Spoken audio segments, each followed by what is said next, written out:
என்று சொல்வதோடு அல்லாமல் அதற்கு ஒரு உவமையும் கூறுகிறார். அதாவது சிவபெருமானும் பார்வதியும் உள்ள மலையை வளம் பொருந்திய ராவணன் நகர்த்தி வைக்க முயற்சிக்கிறான். அவனால் நகர்த்த முடியவில்லை. அது எவ்வாறு உறுதியோடு சிவபெருமானும் பார்வதியும் உள்ள மலை இருந்ததோ அதுபோல உன்னுடைய தலைவன் உன் மீது மன உறுதியோடு அன்பு கொண்டுள்ளான் என்று கூறி அவளை ஆறுதல் படுத்துகிறார். இதுதான் அந்த பாடலின் பொருள்.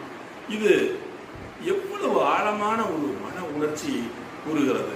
2000 ஆண்டுகளுக்கு முன்பு எழுதப்பட்ட இந்த கலித்தொகை பாடல்களின் மன உணர்வு இன்றைய மனிதர்கள், இன்றைய காதலன் காதலிக்கு உள்ள அதே மன உணர்வு, காதல், அன்பின் ஆழம், ஒருமை, அவர் மீது கொண்ட பற்று ஆகியவற்றை அழகாக உணர்த்துவதாக உள்ளது. இதற்கான பாடலை நான் இந்த சேனலுக்கு ஆதரவு அளிப்பதோடு அல்லாமல் நிறைய நண்பர்களுக்கு ஷேர் செய்து, சப்ஸ்கிரைப் செய்து, லைக் செய்து உங்களுடைய கருத்துக்களை பகிர்ந்து உதவுங்கள் என்று அன்புடன் கேட்டுக்கொள்கிறேன். நன்றி, வணக்கம்.